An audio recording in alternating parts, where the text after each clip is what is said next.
andina tenemos ceja de selva y selva, tanto por el lado de la convención, Quillabamba, Echarate y todo lo demás, y también por el lado de Expicanchi, lo que son la zona de 15.000, Marcapata, ¿no?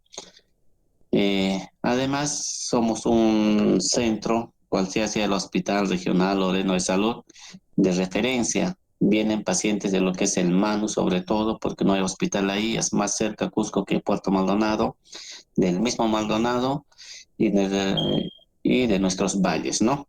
Entonces tenemos que conocer por lo menos lo básico y lo fundamental en lo que se refiere a enfermedades metaxénicas, ¿no? Eh, a ver, se ve chicos, ¿no? Se ve, se escucha todo, confírmenme. Sí, doctor. Sí, doctor. Ya está bien. Creo que acá hay un...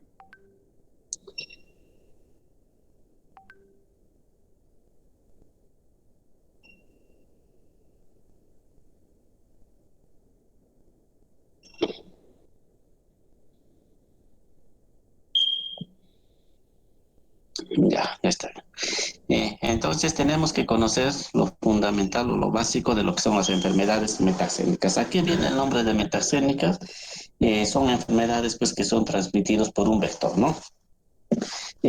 Cuando nosotros hablamos de enfermedades metaxénicas, generalmente asociamos mucho a lo que son los arbovirosis, sobre todo, ¿no? Y uno de los síndromes pues que encontramos es el síndrome febril, que puede ser síndrome febril ictérico hemorrágico, febril ictérico con compromiso neurológico y así, ¿no?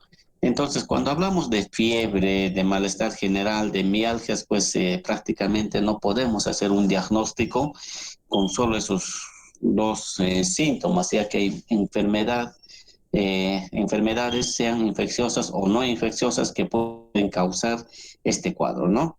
Este es un cuadro, no engloba todas las enfermedades, pero de alguna otra forma para que nos dé de alguna otra forma una idea de cómo son esas enfermedades, ¿no? Ahí tenemos, por ejemplo, fiebre más ictericia, puede ser más anemia, puede ser paludismo, es decir, malaria, fiebre más ictericia más distrés respiratorio, puede ser una sepsis bacteriana, ¿no?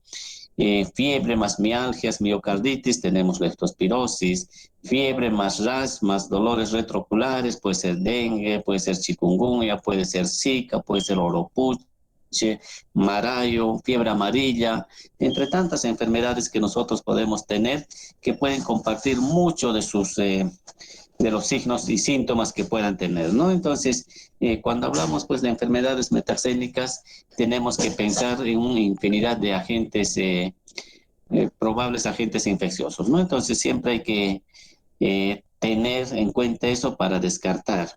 A los alumnos de práctica les decía, nunca quédense con un solo diagnóstico. Paciente con fiebre y dolor retroocular viene de Puerto Maldonado, ¿qué es? Dengue, dice, ¿no? No, no cometan ese error. Pongan síndrome ictérico febril a descartar dengue, a descartar malaria, a descartar leptospira o cualquier otra enfermedad que puede orientarse por los otros síntomas. Entonces hay que tener bien en cuenta eso, chicos, ¿ya? Y el ejemplo que les ponía era, pues, yo sé que puede ser dengue. Y si sale dengue negativo, ¿cómo quedamos como médicos? Es decir, te van a decir, uy, ese médico no sabe, ¿no?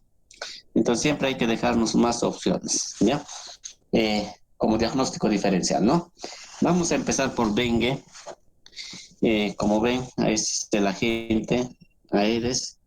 Y esta foto que los puse, pues que en muchos de los casos clínicos no los han puesto, ¿no?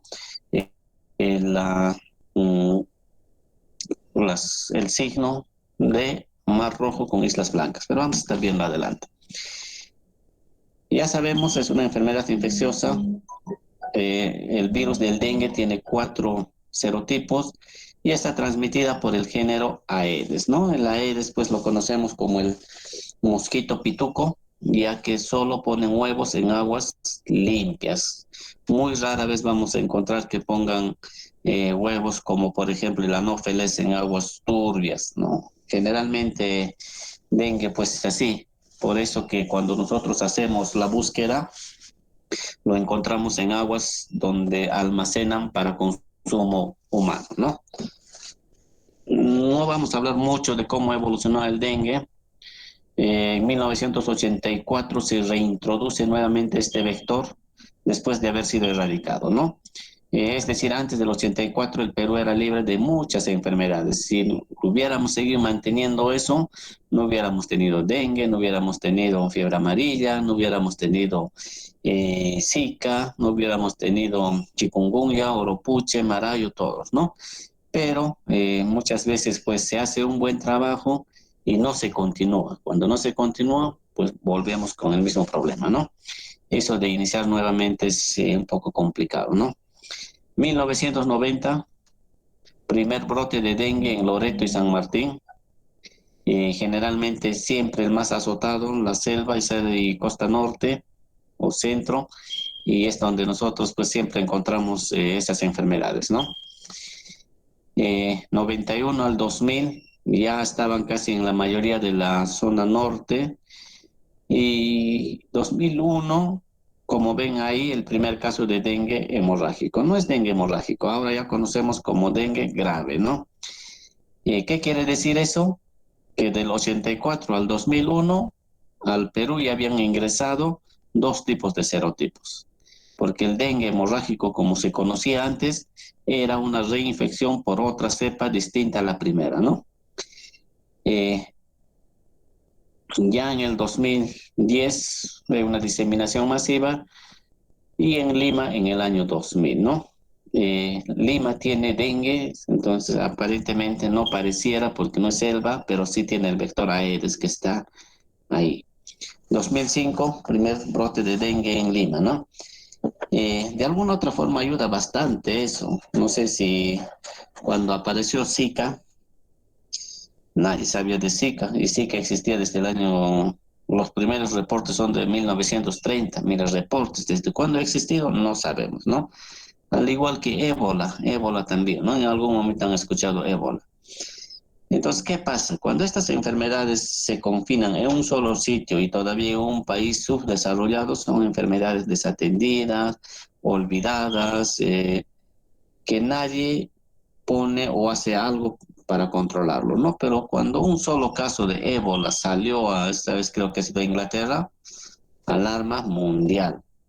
Cuando chikungunya salió, alarma mundial. Cuando Zika salió, alarma mundial. Es decir, cuando llega a las grandes ciudades, como que recién nuestras autoridades eh, se ponen de alguna otra forma, ponen mucho interés en tratar de controlar, ¿no? Lo que no debería ser así. Deberíamos confinar en el lugar donde están o erradicarlos ahí, que es lo más sencillo. Pero no hacemos eso, ¿no? Siempre esperamos que afecte a las grandes ciudades para recién tener alguna respuesta, ¿no? Así que ya saben, chicos, si encuentran una enfermedad que no les quieren atender, llévenlo a la ciudad. Ya, mentira. Eso se llama bioterrorismo. No, no se hace. Entonces, ese es el problema de nuestro país, ¿no? Dicen que Zika produce microcefalia. Oye, todos los africanos tendrían pues cabeza pequeñita y no es así, ¿no? Entonces son cosas que hay que tener muy en cuenta, ¿no?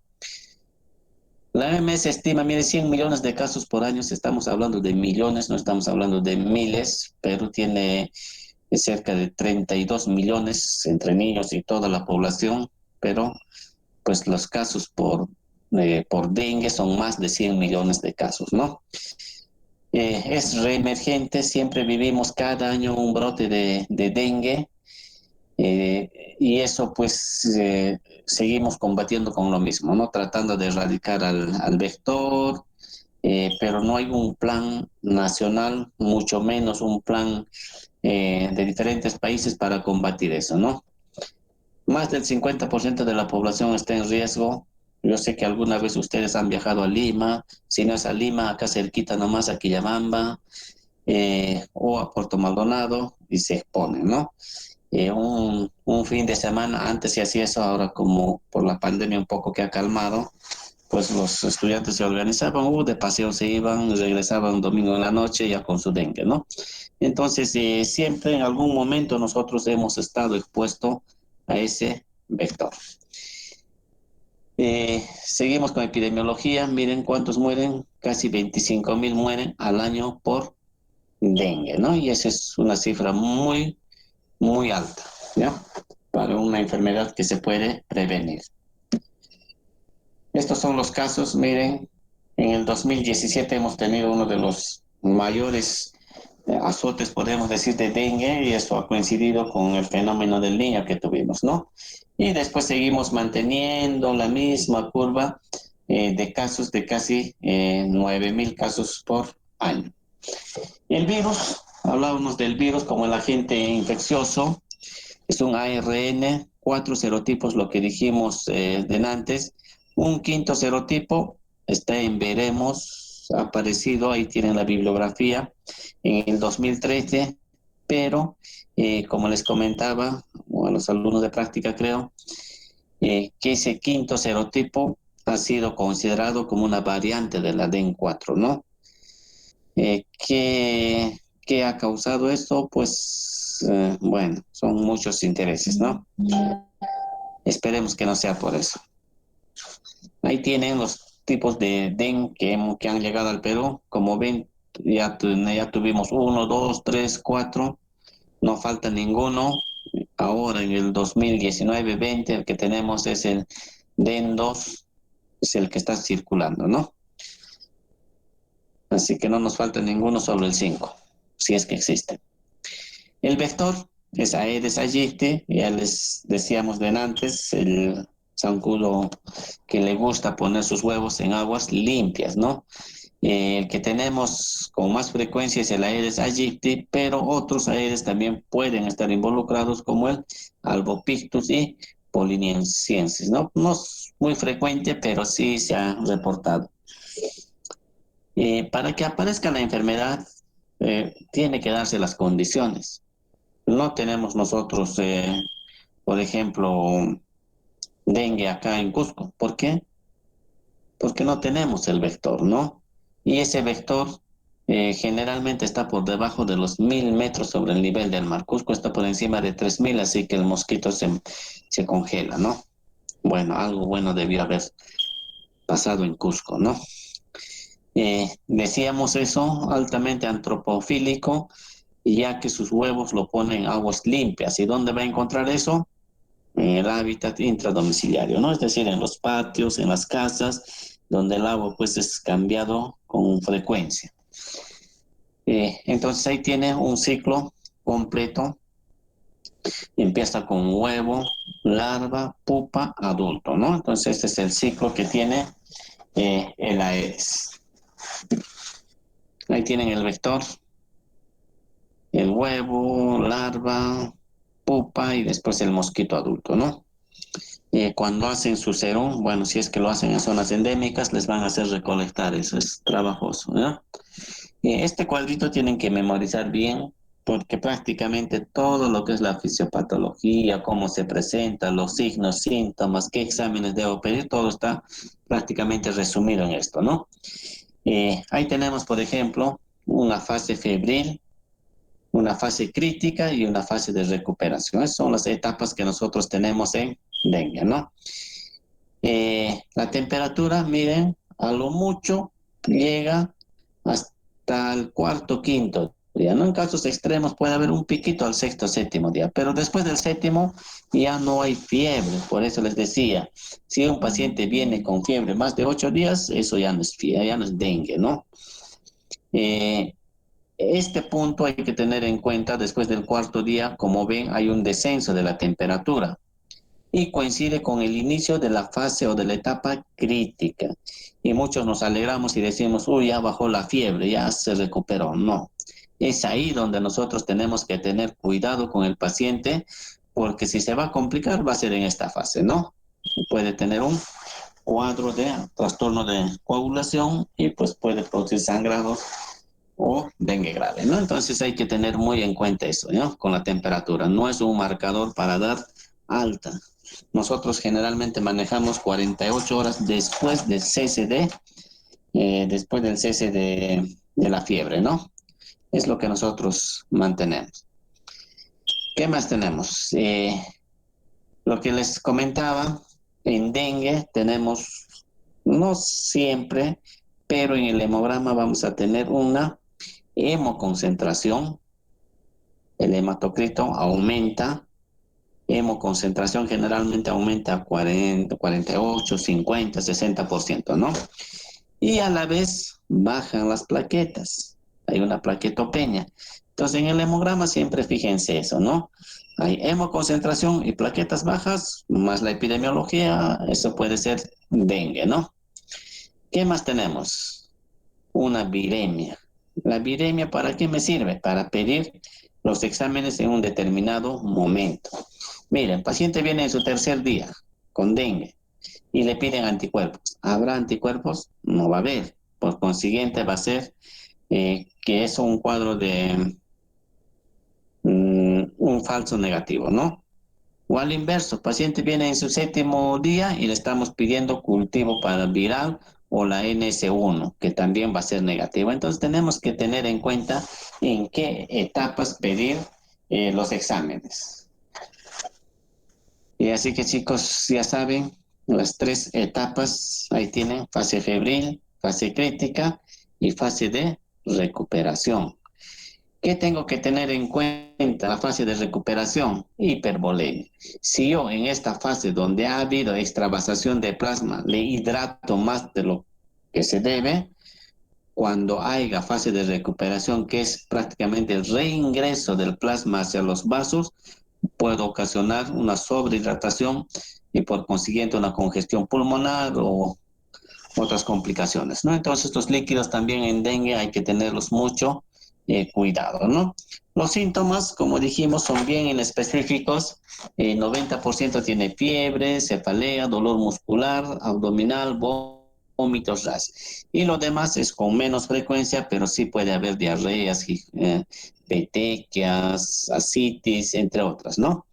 Entonces, las enfermedades metaxénicas, pues no siempre se van a presentar de una forma eh, tan igual todos los pacientes, ¿no? Entonces, eso hay que ver siempre, ¿no? Para la clasificación, y eso sigue habiendo un error, en ustedes ya no debería haber ese error, porque a ustedes ya nadie les ha dicho que hay dengue hemorrágico, no al menos en la universidad, ¿no? Nosotros anteriormente manejábamos ese concepto y se les puede entender a algunos colegas que no son infectólogos decir todavía dengue hemorrágico, ¿no? No hay dengue hemorrágico, ¿ya? Entonces, para eso nosotros tenemos criterios para clasificar en dengue sin signos de alarma o dengue con signos de alarma y dengue grave, es decir, tres clasificaciones. Cuando digo dengue sin signos de alarma, cuando el paciente viene con esos cuadros inespecíficos pseudogripales, ¿no? Fiebre, náuseas, vómitos, molestias, dolores, leucopenia o cualquier otro signo de alarma, ¿no? Entonces, en estos casos yo puedo dar un tratamiento hasta ambulatorio, ¿no? Pero cuando hay signos de alarma, dolor abdominal intenso, vómitos persistentes, sangrado de mucosas, hepatomegalia, en un laboratorio pues con un hematocrito muy alto y una disminución rápida de plaquetas, ese paciente tiene que ser hospitalizado, sí o sí, ¿ya? Mayormente lo ponemos en observación unos 24 a 48 horas para ver cómo está evolucionando. Y si es dengue grave, paciente chocado, insuficiencia respiratoria, sangrado intenso. Entonces ahí ya nosotros tenemos que estar pensando que este paciente probablemente llegue a UCI. Entonces, chicos, estos signos, sobre todo los signos de alarma, lo tienen que conocer muy bien uno para dar un diagnóstico con una clasificación adecuada para que no les digan, uy, qué burro, ¿no? Así hablan, ¿no? Uy, ustedes, ¿cómo salió el meme? Ustedes que se ríen del razonador magnético, pero dan ceftriaxona por COVID. Interesante, ¿no? Sabemos que el COVID es un virus, pero todo el mundo da antibióticos, ¿no? Acitromicina, ceftriaxona, meropenem, vancomicina. Es interesante. Y médicos, ¿ah? Así que chicos, ya no se rían del razonador. Ustedes también, ¿qué notarán, no? Cuando exponen se ve todo eso. Entonces ya saben, ahí tienen dengue sin signos de alarma, generalmente el 90%, con signos de alarma, mayormente llegan a un 6 o 4%, y dengue grave, 2 a 4%. No es mucho la cantidad de pacientes que hacen dengue grave, ¿no? Entonces hay que ver siempre esa clasificación. Y como vemos en el cuadro, pues a dengue grave generalmente ya llegan en la segunda, tercera fase, ¿no? Cuarto, quinto día de manejo. Así que no es tan sencillo decir, no, no tienes signos de alarma, vete a tu casa. No, decir, mire, por ahora no tiene signos de alarma, pero si presenta dolor abdominal intenso, náuseas persistentes, tiene que venir al hospital, ¿no? No, no queda otra, ¿ya? O ahora que está de moda el manejo ambulatorio médicos a casa, tienen que ser prudentes. Se puede tratar un dengue sin signos de alarma tranquilamente en su casa, le ponen agua destilada diciendo que eso te va a mejorar y esperan pues 4 o 5 días. Si en 4 o 5 días no se complica, ya pues pueden cobrar tranquilamente, ¿no? Pero si al quinto día como que se complica, si le sabe que hasta que he llegado, ¿no? Ya puede ir al hospital. Entonces siempre hay que tener criterios, chicos, ¿no? A veces por orgullo no lo quieren mandar y nos complicamos la vida, ¿no? Y si te toca un paciente de esos con familiares muy especiales, te denuncian, olvídate, todos tus 15, 16 años de estudio se van al agua, ¿no? Así que chicos, no se arriesgan. Entonces, con la defervescencia, lo que decíamos de antes, el momento en que baja la fiebre, la evolución puede ir sin signos de alarma o con signos de alarma. ¿Qué quiere decir eso? Que para yo poner mi diagnóstico definitivo sin signos de alarma o con signos de alarma, prácticamente va a ser al alta, ¿no? Es decir, después de que la fiebre haya pasado 40, o 24, 48 horas. No puedo poner un diagnóstico de dengue con signos de alarma en el momento de ingreso. Por ahora sí, ¿no? Entonces eso también hay que ver. Entran sin signos de alarma y se van cadáver, ¿no? ¿Por qué? Porque no han esperado el tercer o cuarto día. Estos son los cambios inmunopatológicos que de alguna u otra forma nos van a mostrar cómo es el dengue, ¿no? Extravasación de líquidos en el espacio intravascular, del intravascular al extravascular, lo cual se refleja en ascitis, se refleja en un escaso derrame pleural que se ve y en algunos casos edema, ¿no? La disminución plaquetaria por una coagulación intravascular diseminada, que es lo que nosotros vemos en el hemograma.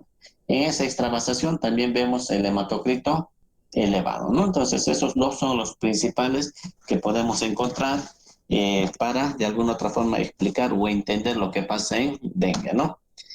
Ahí tienen islas blancas en mar rojo. Estos pacientes se vuelven como camaroncitos y eso generalmente ocurre al cuarto, quinto día, ¿no? No todos, pero sí presentan eso, ahí tienen, ¿no? Como petequias, pero es a lo invertido, ¿no? ¿Por qué hay esa coloración? Porque en la extravasación de plasma también se ha extravasado lo que son los glóbulos rojos, ¿no? Eh, bueno, dengue grave, tienen sangrado en UCI, son niños, ¿no? Y hay que tener mucho cuidado con esto, ¿ya?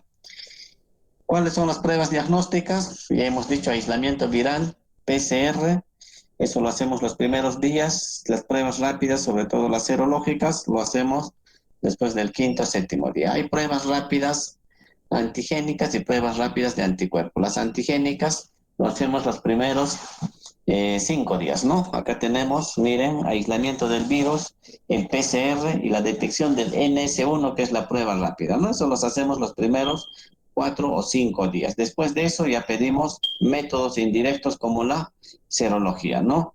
Es más accesible, ¿no? Entonces hay que ver eso, chicos. ¿En qué momento se toman los exámenes, ¿ya? Entonces esto les explica mejor todavía, ¿no? NS1, que es lo que tenemos los primeros 5 o 6 días, y después del quinto día ya podemos pedir anticuerpos o ELISA para dengue, ¿no? Ese punto de la inmunidad en dengue tiene importancia, uno, porque si te da dengue, por el dengue uno, tú tienes inmunidad de por vida por dengue uno. Y una inmunidad cruzada, como dice ahí, a corto plazo, para otros serotipos, ¿no? Pero después de ese corto tiempo, tu inmunidad, que era para la D1, por ejemplo, D1, si te infectaste de DEN2, te vas a complicar, porque te va a predisponer para que hagas infecciones severas. Ese es el gran problema que tenemos con dengue, ¿no? Hace 2 años, pues Quillabamba se ha incendiado de dengue y el año pasado nada. ¿Y qué ha pasado? ¿No ha habido dengue? No es que no ha habido dengue, sino que el virus que está circulando es el mismo DEN2 que les ha dado hace 2 años. Por consiguiente, es como si estarían vacunados, ¿no?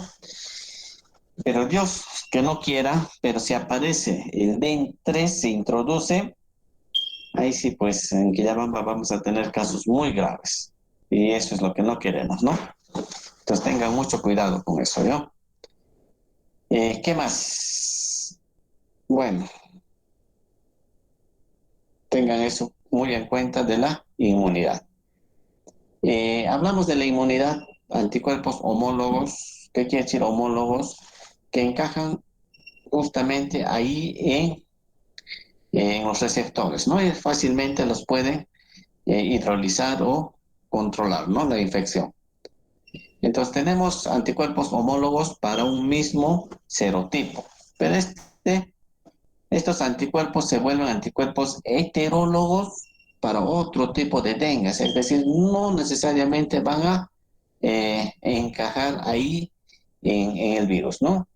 Entonces, ¿qué hace? En vez de controlarlos, como vemos acá, lo que van a hacer es facilitan el ingreso del dengue hacia las células. Por eso que se complican mucho más rápido. Es decir, son como los caballos de Troya para otros tipos de serotipos, ¿no? En vez de controlar, más bien facilitan el ingreso. ¿Ya, chicos? Eh, Evaluación clínica, bueno, es lo mismo que siempre hacemos, preguntamos de qué zona viene. eh, Muchos de ellos te van a decir, tengo dengue de frente, ¿no? Pero eso no quiere decir que sea el diagnóstico. Tenemos que buscar uno, ¿de dónde viene? ¿Tiene dengue? Y si tiene dengue, ¿en qué fase está?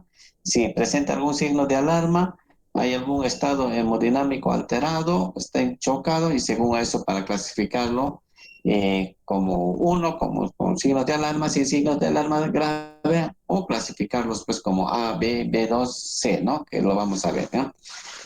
Al detectar qué hacemos, se notifica, no obvien ese paso, se tiene que notificar. Después se toman las muestras complementarias, ¿no? Entonces ese es el manejo. En el grupo A, está dengue sin signos de alarma, le da su paracetamol y hidratación a casa, ¿no? Nada más. El grupo B se subdivide en dos. El B1, dengue sin signos de alarma, pero con factores de riesgo. Pacientes diabéticos, gestante, VIH, pacientes con hepatitis, pacientes con neoplasia, los gorditos como los que van a salir después de la cuarentena. Es decir, todos ellos tienen signos de alarma y se tiene que poner en observación. Y el B2 es dengue, pero ya con signos de alarma que también hay que hospitalizarlo, ¿no? Yo no puedo decir a un paciente que tiene dengue, oye, ¿de dónde eres? No sé qué comunidad me dice y está a 8 horas. No, pues ese paciente también tiene factores de riesgo, ¿no? Así que se tiene que quedar, no lo podemos enviar así tan lejos. En el grupo C está ya dengue grave y eso pues se maneja en UCI. UCI. Ahí tienen, ¿qué tenemos que hacer en el plan A? Evaluar, ya hemos dicho, los signos y síntomas cada 48 horas, si es posible, los hemogramas y sobre todo las plaquetas, ¿no? Ya saben, reposo en cama, abundantes líquidos, paracetamol. Evitar en lo posible los ejercicios que pueden ser traumáticos, porque este paciente inclusive puede sangrar de las articulaciones, ¿no? Tenemos que evitar lo que son AINES, no den ibuprofenos, naproxenos, diclofenacos a ese tipo de pacientes, por lo único que van a hacer es complicar para que este paciente pueda presentar más sangrado, ¿no? Antibióticos tampoco se da, ya saben, no se da antibióticos en virus, pero nosotros siempre ceftriaxona, ponle ceftriaxona, ¿no? Ponle ceftriaxona. El manejo hospitalario, ya hemos dicho, hemograma, si es posible cada 24 horas, si está hospitalizado, en el ambulatorio no podemos hacer eso. Balance hídrico estricto, eso es lo fundamental. No podemos excedernos de líquidos, ¿ya? Eh, y ese es el volumen de hidratación, ¿no? La primera 2 horas, 10 miligramos kilo hora y evaluamos. Si después de las 2 horas el paciente está estable, disminuimos la velocidad de infusión a 5 y reevaluamos a las 2 4 horas. Y si está bien, bajamos a 3, ¿no? Entonces, eso es lo que tenemos que hacer, ¿ya? Y eso está escrito, pues, fácilmente para poder leer en la norma técnica, ¿no? Manejo en UCI, dengue grave, eso ya es cuando hay choque o insuficiencia respiratoria y los pacientes pues tienen que ser manejados en esta sala. Es paliativo, de soporte, no hay un tratamiento específico para dengue, ¿eh? Es el manejo en UCI, ellos empiezan con 20 ml por kilo de hidratación, a diferencia de que en hospitalización solo con 10. Solo con 10, ¿no? Ya saben, no corticoides, no transfusión de plaquetas. Tienen plaquetas esta plaquetas en 30.000, vamos a transfundir. No, no se transfunde mientras no sangre, ¿eh? Entonces eso hay que ver. ¿Qué más tenemos? Los criterios de alta, lo que de antes les decía, el paciente tiene que ser afebril por lo menos 48 horas, tolerar la vía oral, no tiene que haber disnea, es decir, tiene que ser un paciente hemodinámicamente estable para darle de alta. Eso hay que ver siempre. Y otro punto que nosotros valoramos como algo objetivo es que la tendencia del incremento de las plaquetas tienen que ir en aumento. No puede haber, no puedes dar alta a un paciente con 15.000 de plaquetas, pero si tiene 15.000, su control sale 18.000 y su otro control 30.000, ese paciente ya tiene que irse de alta, ¿no? Dos controles de plaquetas que estén en aumento, eso ya es criterio de alta. Esa es la estratificación epidemiológica, es algo muy corto. Nosotros lo clasificamos en escenario 1, 2 y 3. Cusco, por ejemplo, es escenario 1, no existe el vector ni la enfermedad. El escenario 2 existe el vector sin casos autóctonos de dengue, que ya van a ver a escenario 2 hasta hace 3, 4 años, es decir, estaba el vector, pero no había el virus, ¿no? Y lo contrario ocurría, bueno, yo que estuve en el Brain, no había dengue, pero era ya visto que en algún momento iba a llegar, porque por el lado de Cusco estaba el vector y por el lado de Junín estaba el dengue. Es decir, era cuestión de que se junten el Brain y pues se incendie, y eso es lo que ha ocurrido, ¿no? Ahora es escenario 3. Existe el vector con casos autóctonos de dengue. Así que chicos, ya saben, ¿ya? Ahí tienen el mosquito. Oye, probablemente lo van a perseguir muchos, ¿no? Porque cada vez hay más gorditos. Las chicas no. ¿Alguna pregunta, chicos, de dengue? Doctor, ¿Algo? Sí, dime. doctor, para la reposición del paciente, ¿podemos usar una hidroide o cristaloide? Digo, ¿cuál es la diferencia o la preferencia? No te escucho muy bien. A ver, ¿me puedes repetir? Sí, doctor, le pregunto, ¿qué sustancia podríamos utilizar para la reposición de líquidos en el paciente? Si se prefería una sustancia coloide o una cristaloide. Ya. Eh, Siempre usamos nosotros cristaloides, ¿no? Es decir, cloruro de sodio al 9/1000 o dextrosa al 5%, ¿no? Es decir, es solo agua, nada más. ¿Por qué? Porque nuestro paciente no está chocado. Recuerden eso, solo es manejar la hidratación porque ha habido una extravasación de fluidos y eso es lo que tenemos que reponer, ¿no? Entonces, no es por pérdida, es solo por la extravasación. Así que la albúmina y todos los demás elementos, formas de sangre, siguen en los vasos sanguíneos. Así que no necesitamos usar otro tipo de, de soluciones, ¿no? Se puede usar agua bendita, mejor, ¿no? Se puede usar agua, solo agua pura, ¿ya? Pero no tenemos agua, así que usamos pues cloruro de sodio o dextrosa al 5%, ¿no? Preferimos la dextrosa, o digo el cloruro. ¿Algo más, Gracias, chicos? doctor.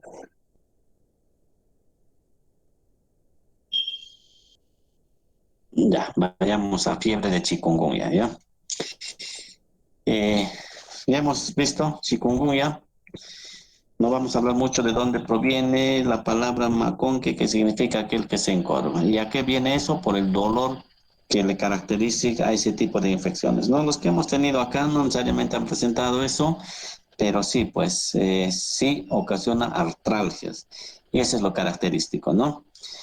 Fiebre más dolor articular, probablemente chikungunya, ¿no? Los vectores siguen siendo el mismo, Aedes aegypti, albo, pictus. Miren, el primer brote en África, 1952, y nadie le ha dado importancia, ¿no? Recién en el 2000 han dado importancia.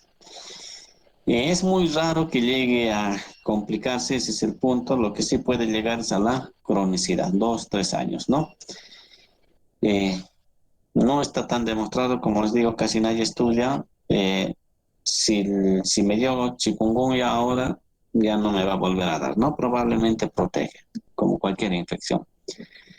Este es el ciclo que se repite casi para todas las enfermedades metaxénicas. Tiene un periodo de incubación de 5 a 6 días, un periodo de incubación intrínseco, es decir, en el humano de unos 5 días para recién dar la sintomatología que coincide con la viremia, ¿no? Incubación mosquito 10 días, el Aedes le infecta de 3 a 7 días y el hombre presenta los síntomas, ¿no? Entonces es algo sencillo la forma como se transmite, ¿no? Pero, ¿por qué no se puede controlar? Porque hay un periodo interepidémico, es decir, no necesita del hombre para estar viable los virus. No es en su ciclo, por ejemplo, en los animales silvestres que no hacen cuadro clínico y por consiguiente son los portadores, ¿no?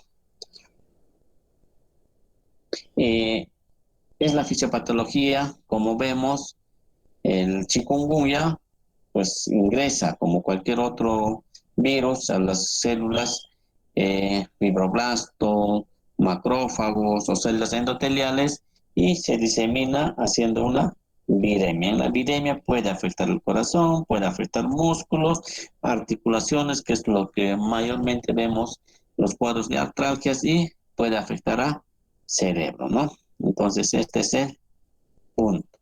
Ya dijimos, ¿qué síntomas puede tener? Fiebre y artralgia o poliartritis, ¿no? Entonces, lo demás es ya casi inespecífico y puede ser pues por otros agentes como dengue, malaria, zika o cualquier otra enfermedad metaxénica, ¿no?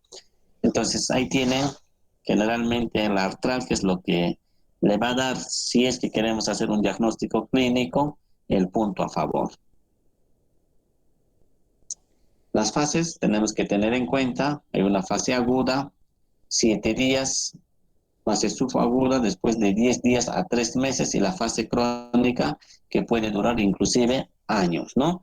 Entonces, ¿para qué me sirve eso? Uno, para dar un diagnóstico adecuado y otro para manejo. En la fase aguda yo no puedo usar AINES, sino solo paracetamol. En la fase subaguda ya puedo usar AINES y en la fase crónica puedo usar hasta corticoides, ¿no? Entonces eso hay que tener bien en cuenta, ¿ya? Es muy raro encontrar chikungunya con encefalitis, miocarditis, hepatitis fulminante. Mayormente pues su curso es benigno, pero prolongado, ¿no? Esa es la diferencia. Ahí tiene, en la fase aguda tenemos fiebre, artralgia, RATS, y eso pues es lo que vamos a encontrar, ¿no? Los grupos de riesgo son los mismos como para cualquier otra enfermedad: ancianos, extremos de la vida, neonatos, los que tienen comorbilidades. Estamos hablando de diabetes, hipertensión, enfermedades renales, entre otras, ¿no? Y bueno, mejor no decimos que otras comorbilidades. Estudiantes de medicina. Transmisión intraparto. Se ha demostrado que el chikungunya sí puede haber en el momento del parto, porque hay contacto con sangre, ¿no? O mucosas, que sobre todo las mucosas, ¿no? Y el manejo, como ven, solo lo hemos reducido en esta diapositiva: solo paracetamol, su hidratación y su reposo, ¿no? Nada más. En la fase subaguda, después de los 10 días, ya hay una bursitis, condritis, artralgias inflamatorias, hasta síndrome del túnel del carpo, ¿no? Eh, los cambios oculares, uveitis, el ojo rojo, que es otro de los síntomas, pero de Zika, no tanto de chikungunya. Por eso que no lo encontramos en la fase aguda, sino ya en la fase subaguda, ¿no? Puede haber fatiga, depresión, y en este caso sí ya podemos usar AINES, ¿no? Ahí tienen los síntomas reumatológicos, bursitis, condritis, trastornos vasculares, y si hacemos el examen podemos encontrar el síndrome de Raynaud, ¿no? Pueden examinar síndromes de túnel de carpo, de tarso, que es muy frecuente encontrar en ese tipo de pacientes. Entonces, estos pacientes, más que venir por infectología, van a venir por reumatología, ¿no? La fase crónica, después de 3 meses, eh, sobre todo cuando hay una infección, una viremia alta, mujeres mayores de 45 años o problemas articulares, ¿no? Entonces, eh, ese es el problema en chikungunya, ¿no? Entonces alguien alguna vez preguntó y dijo: ¿cuál quieres? ¿Quieres dengue o quieres chikungunya, no? Mira, dengue mata, chikungunya no mata, ¿cuál quieres? Y muchos pues determinados dicen: no, dengue, cosa que 7 días muero o vivo, ¿no? Pero con chikungunya 2 años, 3 años estar cargando con la cruz, algo así, ¿no? Así que ya saben, chicos. El diagnóstico para todas las enfermedades metaxémicas, viendo su ciclo, los primeros 5 días pedimos pruebas para detección de antígenos, que puede ser cultivo, que puede ser PCR, ¿qué más? Y las pruebas serológicas después del 5.º a 7.º día, ¿no? Recién pedimos anticuerpos, IgM o IgG, ¿no? Entonces hay que valorar siempre en qué momento solicitar los exámenes. El tratamiento, ya hemos dicho, no existe. Los AINES en la fase subaguda, inclusive se ha llegado a usar corticoides, ¿no? Metotrexato, inmunosupresores en pacientes crónicos. Uso de mosquiteros, eso lo hacen en la selva. ¿Qué tanto puede ayudar? Al menos no va a prevenir la diseminación, en este caso del virus, ¿no? Entonces eso hay que encarcelarlos dentro de la malla. Zika es el otro arbovirosis que nosotros vemos. No ha habido muchos casos de Zika en Perú, pero sí pues han reportado bastante lo que es Brasil, ¿no? Probablemente tengamos, solo que como es casi muy benigno, nadie se hace los exámenes, ¿no? Y peor aún, Perú pues no reporta nada, nada, ¿no?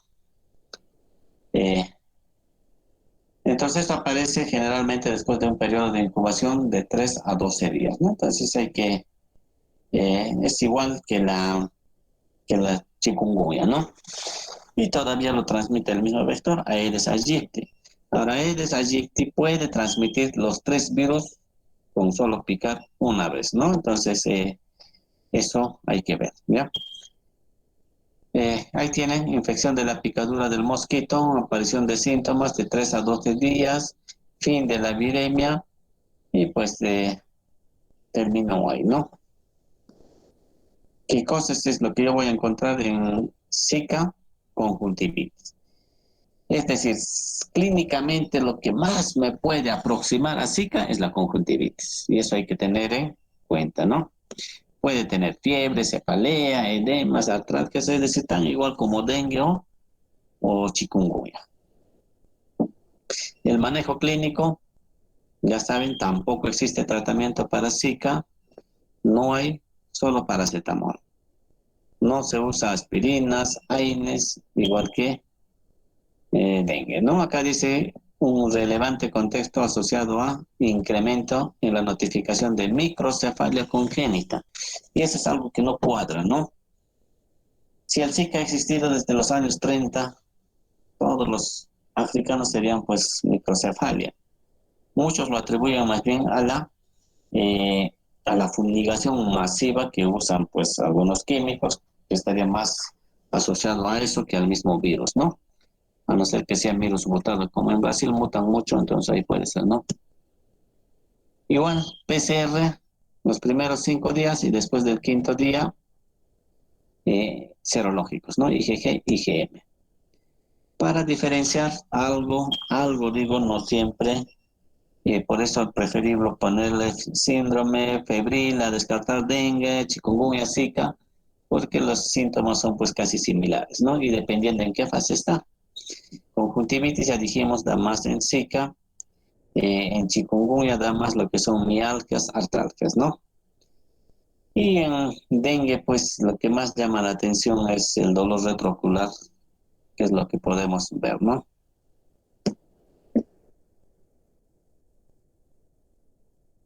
Chicos, ¿alguna pregunta de estos tres o de estos dos, chikungunya, zika?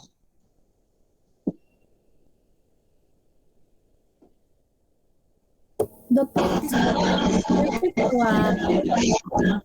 a lo que es chikungunya, ¿qué enfoque diagnóstico tendría que tener para que me oriente a chikungunya en fase crónica, doctor?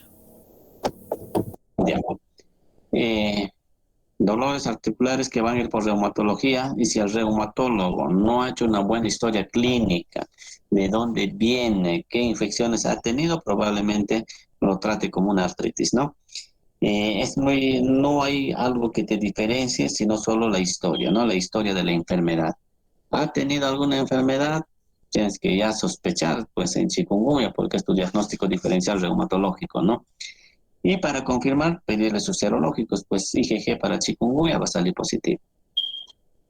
Eso es la forma, ¿ya? Muchas gracias, doctor. También una consulta más. También dijo de que en la fase aguda solo se da paracetamol. En caso de que, digamos, el dolor articular sea muy intenso, ¿le podríamos dar opiácidos como tramadol o algo por ahí? Mire, generalmente en la fase aguda las artralgias no son muy pronunciadas, más es pues la fiebre, la cefalea, es decir, los casos de viremia, ¿no? La viremia que está ocasionando el malestar general. Después de los 10 días ya pues este virus se ha introducido en los otros órganos y es ahí donde produce lo que son artralgias, ¿no? Y se puede usar el tramadol, sí se usa, pero ya tendría que ser casos severos que muy rara vez se va a ver en fases tempranas, ¿no? Gracias, doctor. También comentó una cosa más, que un mismo vector nos podría contagiar los tres virus. En caso de que ocurra eso, doctor, ¿cuál es más probable que te dé o qué factores intervendrían en eso, doctor? Eh, Depende para cuál de ellos somos susceptibles, ¿no? Pero los primeros síntomas que se manifiestan son la fiebre y el dolor, y eso es dengue, ¿no? El dengue es el que más sintomatología produce, ¿ya? Por sobre chikungunya y zika. Y así que no va a haber forma, y además, pues se trata como síndrome, ¿no? Ya que el tratamiento es hidratación, reposo, paracetamol. ¿Qué más podemos hacer? Casi nada, ¿no? Y los exámenes que se pide ahora también te corren todo, ¿ya? Así que sí. Más complicaciones en caso de que haya coinfección de esos tres virus. Eh, no, lo que siempre se ha visto, y no es solo en estas enfermedades, en la mayoría, es que la sintomatología generalmente es la respuesta del sistema inmunológico. Y si nuestro sistema inmune está más en defenderse, en este caso del dengue, probablemente sí que chikungunya pasen así desapercibidos, ¿no? Y eso se ve siempre, ¿ya? Es decir, es como una especie de competencia que tienen también los gérmenes y uno de ellos prevalece. Así que no hay riesgo de que haya mayor complicación, ¿no? Gracias, doctor. Ya, ya chicos. Eh, Dime.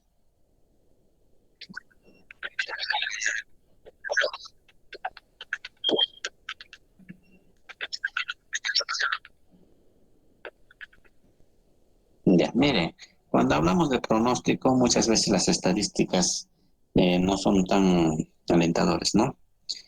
Eh, Cuando estuve en Iquitos, evitábamos en lo posible de que entren a UCI porque entraban y no salían.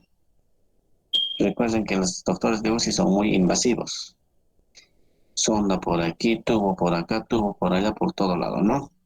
Como estos pacientes con dengue tienen una plaquetopenia, es alto el riesgo de que hayan sangrados en los diferentes órganos, ¿no? Entonces, es la verdad que la probabilidad es mínima de que salgan de UCI, pero depende del manejo, ¿no? No es igual tratar, pues, UCI de Iquitos que UCI de acá, ¿no? Cada quien en su campo. Al igual que el COVID, ¿no? El COVID se decía, uy, 80% de mortalidad, y la verdad que es muy desalentador eso, ¿no? Pero ya pues dependiendo en qué hospital estés, porque cuanto mayor manejo tiene, ya eso disminuye enormemente, ¿no? Si no, no estaríamos por acá.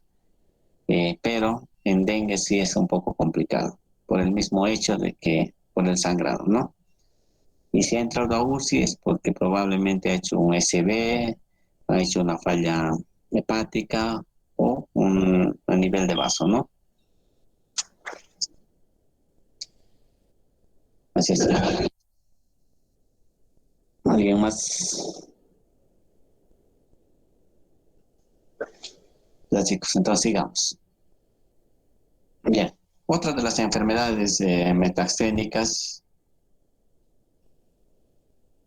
es fiebre amarilla, ¿no? Entonces, fiebre amarilla tenemos que tener en cuenta eh, que es una de las enfermedades pues, que tiene una alta mortalidad y que todavía lo tenemos nosotros en nuestra selva. Febril aguda de corta duración, ya hemos dicho, transmitido por Aedes aegypti, nuevamente Aedes, ¿no?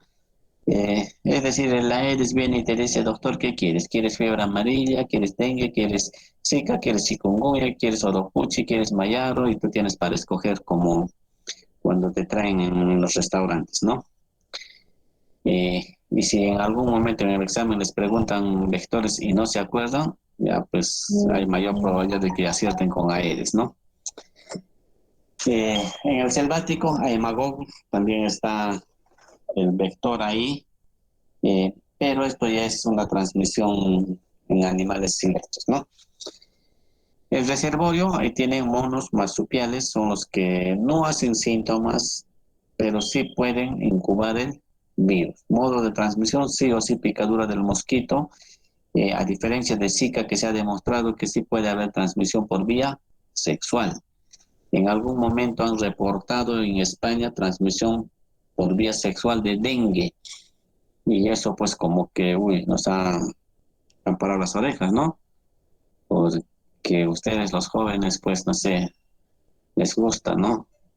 Que de las chicas de la selva, a muchos. Así que estarían vetadas todas ellas, porque si no les pueden transmitir dengue. Imagínense, dengue como ITS. Sería terrible, ¿no? Ya. Tiempo de incubación, al igual como cualquier otro virus, 3 a 6 días, igual que el COVID, tampoco sale de la regla, ¿no? Periodo de transmisibilidad hasta 5 días después de haber pasado el cuadro clínico y todos estamos susceptibles, si es que no hemos recibido la vacuna, para adquirir la fiebre amarilla, ¿no? No se ha comprobado la transmisión persona a persona, dijimos, solo por mosquitos, ¿no? Entonces, para que haya fiebre amarilla tiene que estar sí o sí el vector. El periodo de incubación, ya hemos dicho, 3 a 6 días. El mosquito se mantiene infectado de por vida y los mosquitos viven 7 días y el 95% mueren en un mes, ¿no? Entonces, eso ocurrió, ¿no? ¿Cuánto vive el Aedes? Ahí tienen, miren, no pasa del mes, ¿no? 4 semanas, ¿ya?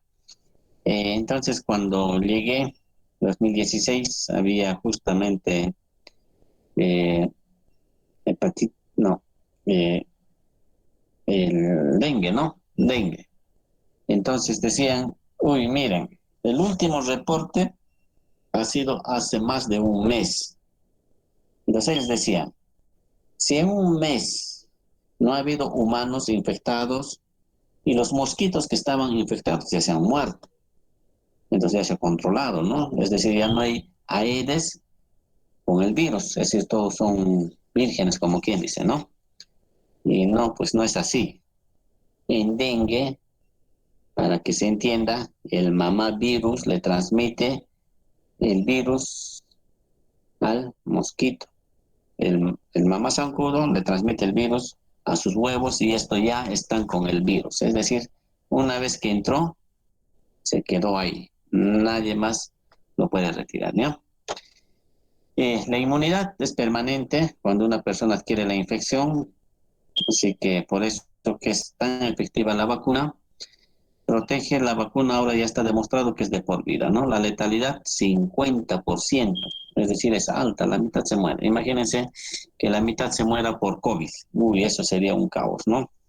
Eso sí que sería un caos. La vacuna, ya saben, todos tienen que tener su vacuna, todos. Y por lo menos estar pues 10 días antes de ingresar a estos lugares, ¿no?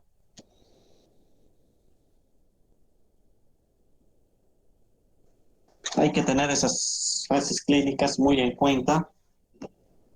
Hay una fase congestiva roja que dura 3 días, rápido. Los síntomas generales, como cualquier otra infección, fiebre, escalofríos, tema facial, inyección conjuntival, náuseas, vómitos, ¿no? Esa viremia solo dura 3 días. Después de eso hay una fase de remisión, es decir, una aparente mejoría que puede durar hasta 2 días, ¿no? Se observa, pues, la disminución de fiebre, el paciente está muy bien y muchas veces cometemos el error de darle de alta. Pero después de los 2 días reaparecen los síntomas, predomina la insuficiencia hepática, ictericia, manifestaciones hemorrágicas, eh, como lo conocemos, vómito negro, melenas, epistaxis, y ahí sí es la mortalidad, ¿no? Imagínense, 2 días después el paciente estaba bien, jugaba, paraba, se quería ir a su casa, y al día siguiente está complicado, ya con posibilidad de ir a UCI o morirse, ¿no? Entonces hay que tener siempre en cuenta eso. Así que tienen que tomarlo como regla para todas las enfermedades metaxénicas, por lo menos 48 horas, tenerlo en observación después de que baje la fiebre, ¿no?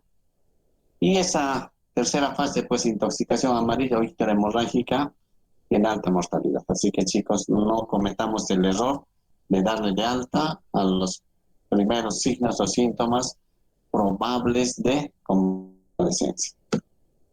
El manejo de la fiebre amarilla es igual muy inespecífico, ya saben, reposo absoluto, no te muevas, no pienses, no comas, no hagas nada para que no sangres, ¿no? Hidratación, tu dieta atraumática para todos estos pacientes, sea dengue, zika, chikungunya, y paracetamol, no tenemos otra cosa más. Es decir, todo es control, todo es sintomático. El único medicamento que podemos usar, paracetamol. No usamos ceftriaxona, meropenem, es decir, ya la vida nos ha enseñado y la ciencia lo ha corroborado de cómo manejar esas enfermedades, ¿no? Signos o síntomas de alarma tienen los vómitos, alteración de sensorio, hipotensión, sangrado, bradicardia, ¿no? ¿Y qué vamos a hacer? Solo observar y posibilidad de uso. No se usa aspirinas, corticoides, inyectables, antibióticos. Y es lo primero que nos gusta usar, ¿no? Médico que no da antibiótico pareciera que no fuera médico, ¿no? Y no debemos caer en eso, ¿no? Se debe vacunar, ya saben, 10 días antes, ¿no? Cuando vinieron el Papa, les conté, el Papa a Puerto Maldonado, hace 2 años, 3 años creo, todos querían ir. Pero de esos todos, el 90% tenían mayor de 60 años, es decir, ya eran jubilados, ya pacientes que no tenían un trabajo estable como para pedir permiso e ir allá, ¿no? Simplemente estaban libres en su casa y querían ir a ver al Papa. Algunos querían ver al Papa, otros ya querían encomendarse, ¿no? Entonces el problema era para nosotros, la vacuna. Y la norma contraindica vacunas mayores de 60 años. ¿Por qué? Por los efectos adversos, ¿no? Sobre todo la enfermedad viscerotrópica asociada a la vacuna. Entonces, ya tenemos experiencia, miren, en Perú en el 2007, cuando hubo el terremoto de Pisco, vacunaron a todos, 4 fallecidos por fiebre amarilla. Ni siquiera había el vector, pero se han muerto por fiebre amarilla, ¿no? Otro problema, ¿no? Que por qué han tenido que vacunar si la zona no era endémica. Entonces, ¿a quién le cae? Al médico. ¿Por qué ha vacunado el médico, no? Así como de las esterilizaciones forzadas. Igual acá también hay vacunación forzada, no son pues, ¿no? Y siempre se lo cogen por la parte más débil, en este caso, el médico, ¿no? Así que chicos, piensen bien, por más que haya una norma y les diga vacunen a todos, tienen que pensar, ¿ya? Entonces les decíamos pues a los señores que no les podemos vacunar justamente por eso. Uno, porque su vuelo era al día siguiente, no podías vacunar, tenía que pasar por lo menos 10 días. Pero aquí ya pues después de 10 días, si el padre llega en 2 días, ¿no? Ese era el punto. Entonces no se podía vacunar. Y lo otro, le explicábamos por esos efectos adversos, ¿no? Y a los abuelos teníamos que decirle, pero ya pues, si hay un AEDES, usted tiene 70 años y hay una jovencita de 18, ¿a quién va a preferir el AEDES, no? Como en son de burla, ¿no? O de broma, no de burla. Y se reía, ¿no? Y se iba. Así que chicos, hay que tener cuidado en vacunar a nuestros pacientes, ¿ya? Ahí tienen, no deben vacunar menores de 9 meses, mujeres durante la primera trimestre de gestación, inmunocomprometidos, adultos mayores. ¿Tiene sus excepciones? Sí, tienen sus excepciones. Eh, bueno, es un resumen de fiebre amarilla. A ustedes que les gusta cortito, a ustedes que no les gusta leer libros porque la biblioteca lo tienen en sus narices, solo eso, ¿no? ¿O alguna pregunta de fiebre amarilla? ¿Algo, chicos? Disculpe, doctor, frente a la vacuna de fiebre amarilla, ¿cuánto tiempo dura la inmunidad o es de por vida? Es de por vida, ¿ya? Gracias. Ahora, si quieres vacunarte 10, 20 veces, te vacunas, no hay problema. Pero una sola basta, ¿no? Hay personas que les gusta, ¿no? No sé, se sienten más seguros, creo así. Así que igual los vacunamos, no hay problema. ¿Algo más, chicos? Ya. Bien, otra de las enfermedades metaxémicas, enfermedad de Carrión, ¿no? Eh, bueno, Carrión se ha inmolado, ¿no? Muchos dicen, qué tonto, como estando desnutrido te vas a inocular una bacteria, ¿no? Bueno, supuestamente estaba Carrión así. Ya sabemos, son bacilos o cocobacilos, es decir, son bacterias, a diferencia de los otros que son virus, ¿no? Aerobios estrictos, bacteria intracelular de células endoteliales y eritrocitos, ¿no? Entonces, cuando hablamos de Bartonella, que es el agente infeccioso, Bartonella baciliformes, ¿no? 16 especies. Perú tiene lo que es de Bartonella baciliformes, sobre todo en Ancas, ¿no? Ancas es una zona endémica de enfermedad de Carrión, ¿ya? 5.000 a 3.500 metros, ¿no? Ahí está el gen. Miren el periodo de incubación, 210 días, es decir, yo hace 2 años pude haber estado en ancas, y acá recién me da bartonelosis. 10 a 210 días de periodo de incubación. Las fases tenemos la fase aguda, la fase intercalar y la fase verrucosa, ¿no? O eruptiva, que como lo conocemos. La fase aguda está fiebre, palidez, mialgias, artralgias y ictericia. Por eso que bartonelosis entra en lo que son el diagnóstico diferencial de fiebre, de síndrome ictérico febril, ¿no? Fiebre, palidez, mialgias, artralgias y ictericia, ¿no? Entonces ahí tiene. Después de pasar esa fase, hay una fase intercalar, asintomático, pueden estar años, y después aparece la fase eruptiva, lo que conocemos como verruga peruana, ¿no? Las lesiones rojizas e indoloras, ¿no? Es como si le hayan inyectado debajo de la piel una sustancia rojiza, ¿no? Así aparecen las lesiones eruptivas, ¿no? Verruga peruana, ¿no? Eh, Luxomia es el transmisor, Luxomia verrucarum es el que tenemos, pero no es el único. Hay cantidad de luxomias. Ahí tienen Blancasi, Caballero, Gorbiti, y no sé. Todos los que encuentran una leucemia le ponen su nombre, ¿no? Pero el que está más asociado es Luxomia verrucarum. Ahí tienen Luxomia verrucarum, es la fisiopatología. Hay una inoculación de piel, llega a células endoteliales y una proliferación y una bacteremia, ¿no? La bacteremia, ahí se ve la sintomatología, la fiebre, malestar general, todo lo demás, ¿no? Afecta a los eritrocitos, por ende va a haber ruptura de esos, que se va a traducir en anemia y a la vez en ictericia, ¿no? Entonces ahí tenemos anemia, afecta el res y linfopatomegalia, ¿no? Entonces, la bartonelosis ocasiona anemia severa por la destrucción de glóbulos rojos. Aguda no complicada, ahí tienen mejoría clínica laboratorialmente en las primeras 72 horas, y pues generalmente se hace un diagnóstico laboratorial. La grave y complicada es aquella que puede afectar otros órganos, sistema nervioso central, puede haber enfermedades asociadas como diabetes, cirrosis, y eso hace que esta bartonelosis pues tenga mayores complicaciones, ¿no? Se le conoce también a Bartonella como el SIDA peruano, porque baja la inmunidad y hay una sobreinfección, ¿no? Sobreinfección, ¿ya? Bueno, signos de alarma, ¿no? Ahí tienen las complicaciones infecciosas, es lo que les decía, el SIDA cholo, porque va a haber una déficit de inmunidad celular, recordemos que es intracelular, y ahí puede encontrar salmonelas, estafilococos, sepsis, bronquitis, TB, es decir, muchas infecciones, ¿no?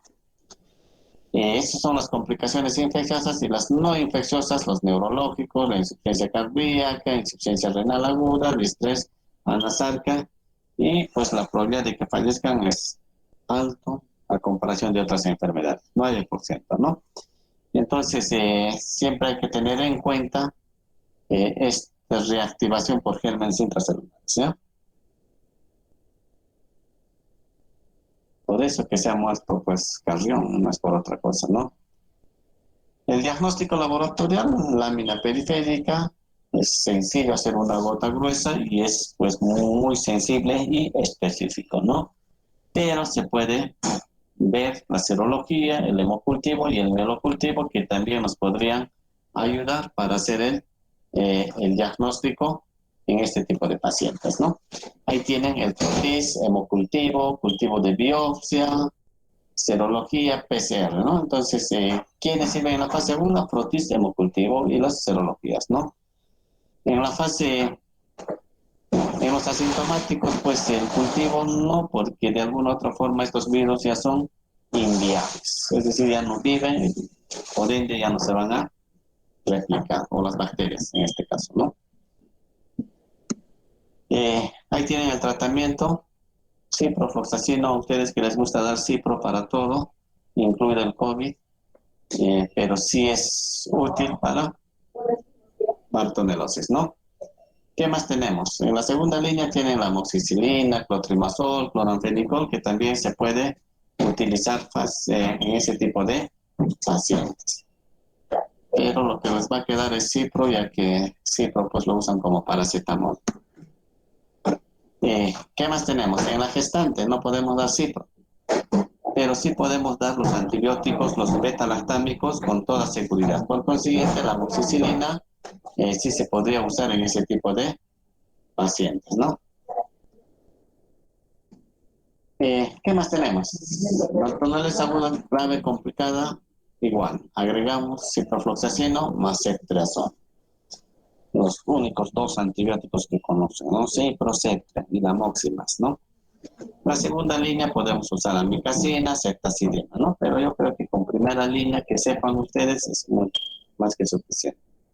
En la gestante, ceftriaxona con cloranfenicol hay que tener mucho cuidado porque puede producir hasta aplasia medular, ¿no? Pero si es que damos dosis óptimas, pues no va a ocurrir el efecto adverso que tanto se teme. 14 días de tratamiento, chicos. ¿Qué hacemos con la verruga peruana? La verruga peruana, pues, no molesta. El paciente muy rara vez va a acudir a una evaluación por el mismo hecho de que son indoloros, ¿no?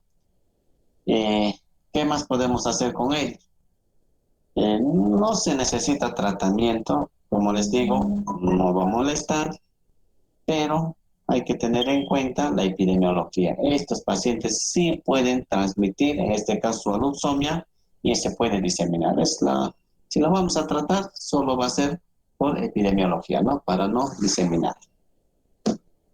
Ahí tienen, miren las formas de la verruga peruana: miliar, nodular, mular, y como dijimos, no deja cicatriz, ¿no? A diferencia de la leishmania que sí lo hace.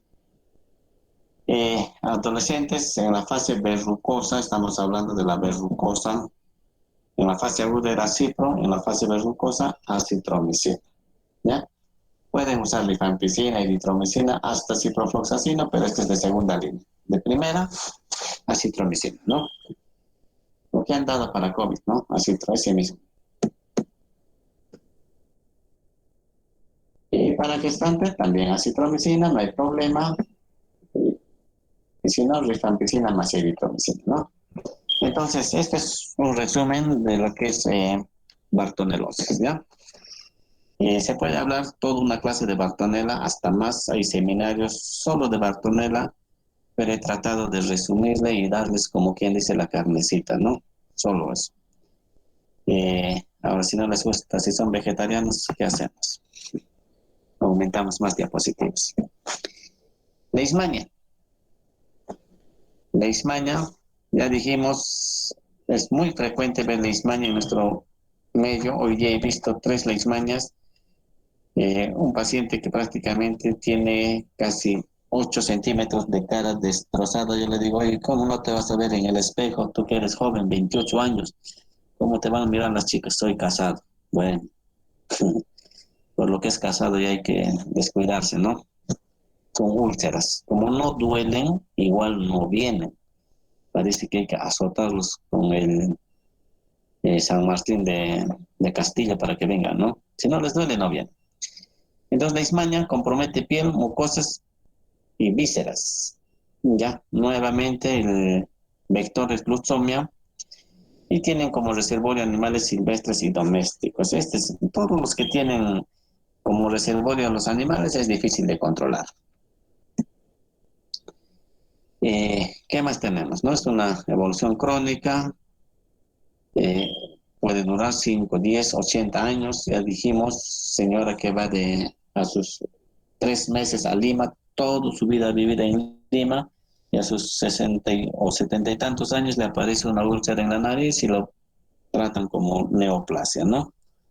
Viene al servicio de infectología por sobreinfección, un raspadito, leishmania. ¿Por qué le han pedido frotis? Porque cuando se le dice, ¿dónde has nacido? En Ibochote. Ah, no, eso puede ser leishmania. Y salió leishmania, ¿no? por gusto a la señora, haciéndola asustar que era cáncer, no era cáncer. Entonces eso hay que ver, ¿no? Entonces, nosotros tenemos Leishmania peruviana y la brasilensis, ¿no? Más que todo eso. Leishmania mucocutánea se conoce como espundia, la peruana se conoce como UTA. Son términos que manejamos, ¿no? UTA y espundia. Y el calazar para lo que son viscerales. Ahí tienen los casos de leishmania, muy pocas, yo creo que los reportes están muy mal en ese campo, ¿no? 300, 500 pacientes al año por leishmania, ¿no? El vector, ya hemos dicho, Lutzomia, nuevamente se le conoce como manta blanca o titira.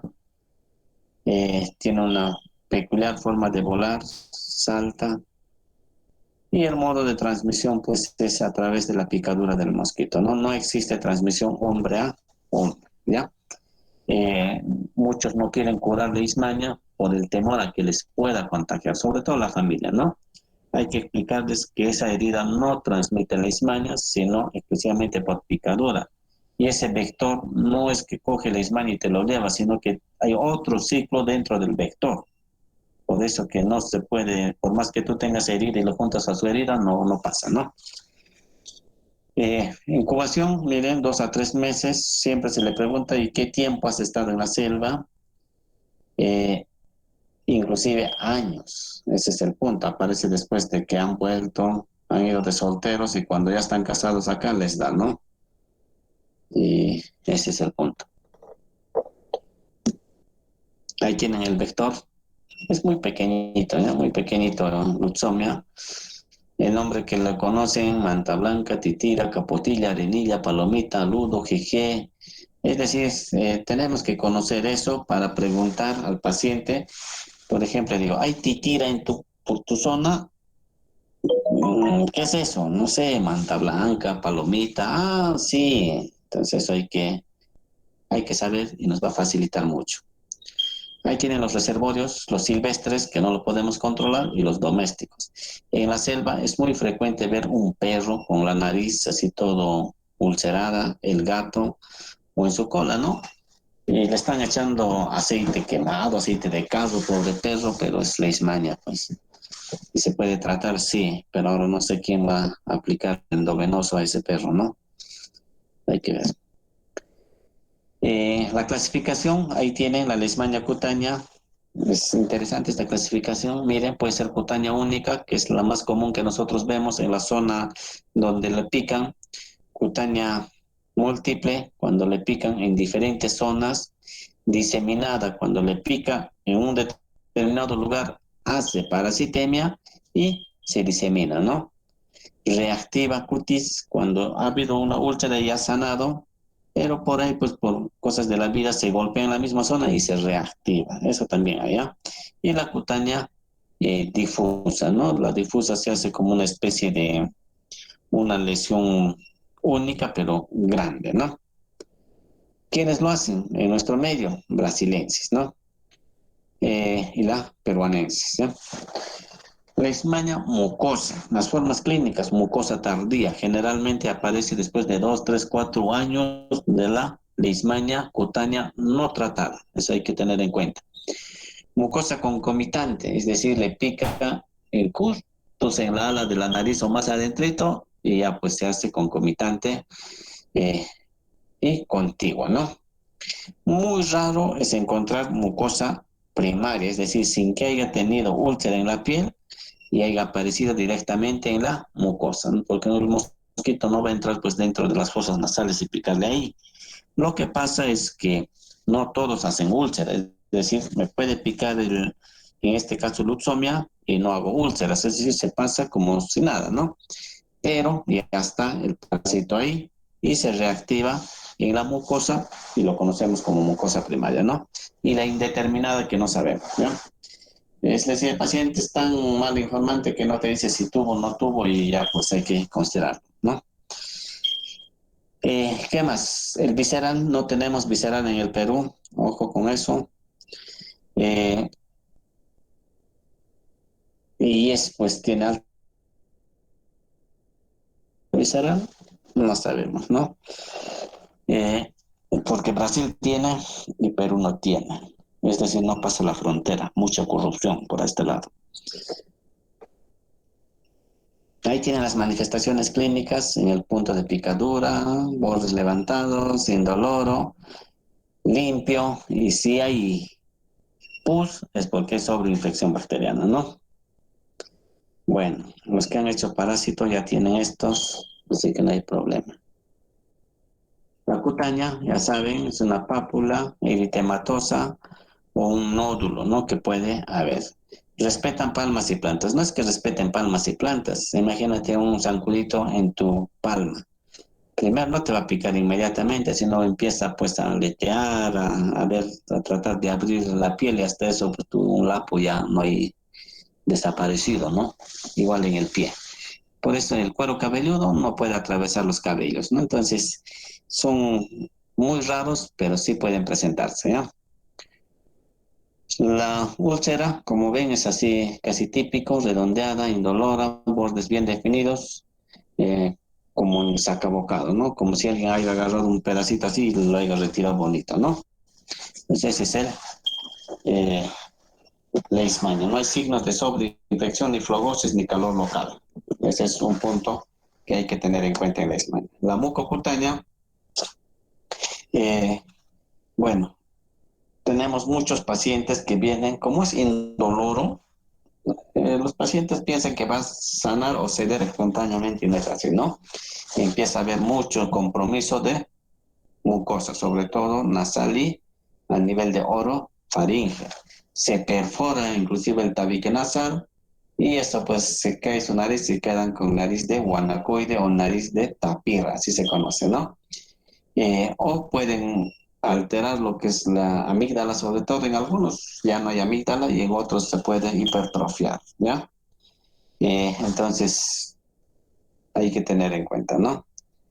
Puede haber lesiones solo como nódulos, eso también se ve muy frecuente, ¿no? Ahí tenemos una diseminada y una difusa, ¿no?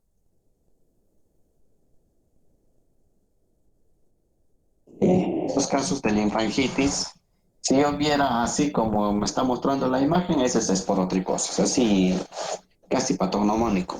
Pero la ismaña también puede dar ese tipo de lesión, ¿no? Mucosa. Visceral, ya hemos dicho, no tenemos. Produce fiebre, visceromegalia y pancitopenia, se conoce como calazar. Como ven en estas imágenes, miren este hígado hasta el ombligo, igual que el vaso, ¿no? De este niñito también, miren, semejante vaso, un vaso que prácticamente ocupa todo el hemiabdomen izquierdo, ¿no? Entonces se complican mucho, ¿no? Tenemos en Perú. Métodos directos de diagnóstico, un frotis y ahí ven amastigotas. Métodos indirectos, tenemos IFI, que es con lo que nosotros confirmamos acá en Perú, pero se puede hacer la introdermoreacción de Montenegro, es como la tuberculina y en este caso la leishmanina, ¿no? Miren, ahí tiene la introreacción de Montenegro, ¿no? Tratamiento, estivogluconato o glucantine. Segunda línea tenemos anfoteresimbe, los demás no sirven. Ahí tiene estivogluconato 20 miligramos por kilo día, cutánea por 20 días, mucocutánea por 30 días. Si no responde a eso, anfoteresin B, ¿no? Anfoteresin B, ponemos hasta 1 miligramo, hasta 5 miligramos kilo por día, ¿no? 1 miligramo es muy, no, 1 miligramo está bien, por kilo, está bien, ¿ya? Pero casi no ponen, llegamos a 0.4, 0.5. Lo que hay que tener en cuenta es dosis acumulada, que llegamos por lo menos a 30 por kilo peso, ¿no? Es decir, 2 gramos por ahí. Tiempo de duración es muy prolongado con anfoteresin B, porque tenemos que llegar a esa dosis acumulada, ¿no? Y eso lo logran en 2 meses, 3 meses. Ahí tiene un cuadrito para que puedan verlo. No es lo mismo, ¿no? ¿Alguna pregunta, chicos? ¿Algo? los que están despiertos. Doctor, Sí, dime. ¿ha habido casos de leishmania que sean resistentes a anfotericina B?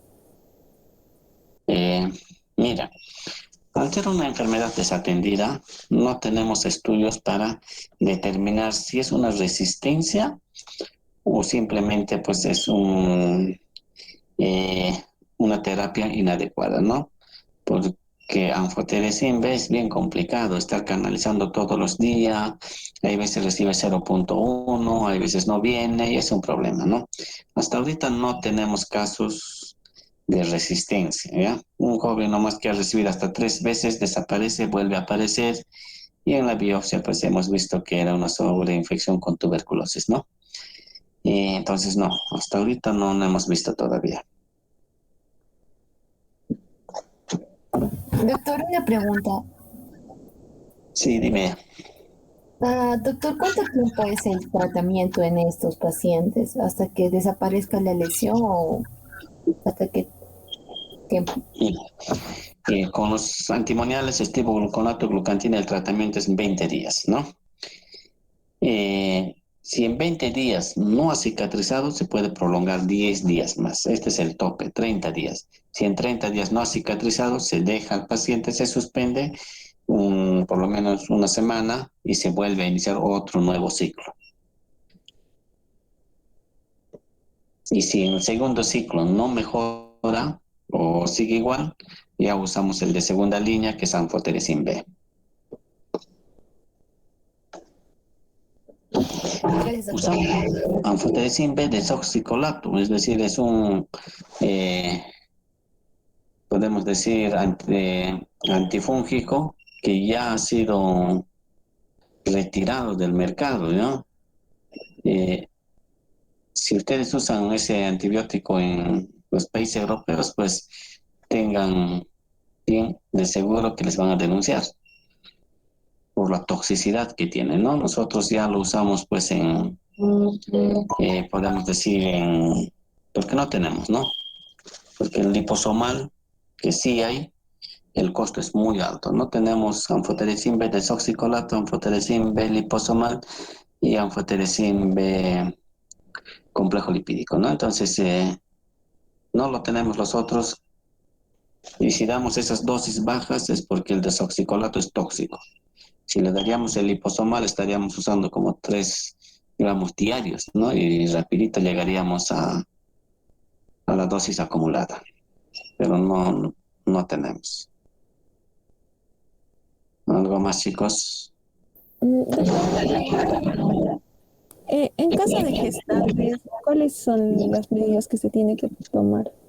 Mira, en gestantes es bien complicado, ¿ya? Si se puede, esperamos hasta que dé parto. Recuerden que la leishmania es una infección crónica, es decir, no se va a morir por leishmania, ¿no? Y tampoco va a transmitir al feto. Entonces, un ratito, chicos.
Ya, de las gestantes. Entonces, como es una infección crónica, tanto los antimoniales como la anfotericin son tóxicos para ellos, ¿ya? Entonces, algunas veces hemos tenido casos de gestantes justamente en el abdomen. Imagínense una gestante con su úlcera en el abdomen, era un poco complicado. Entonces hemos usado tópicos, ¿no? Se prepara, en farmacia lo preparan anfotericin B de aplicación tópica. Entonces tratamos de aliviar en lo posible hasta que dé parto, ¿no? Ahora, como no tenemos visceral, así que no tenemos mucho problema en esperar, pero si tuviéramos leishmania visceral, tendríamos que valorar riesgo-beneficio. Pues no puedo tener una madre que va a fallecer en un mes hasta esperar el parto. En ese caso hay que darle anfotericina, ¿no? Que es el menos tóxico en gestantes. ¿Algo más, chicos? ¿Algo más?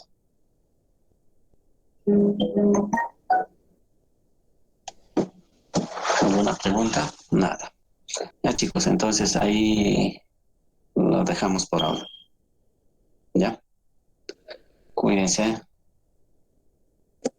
Gracias, doctor. Ya. Gracias, doctor. Gracias, doctor.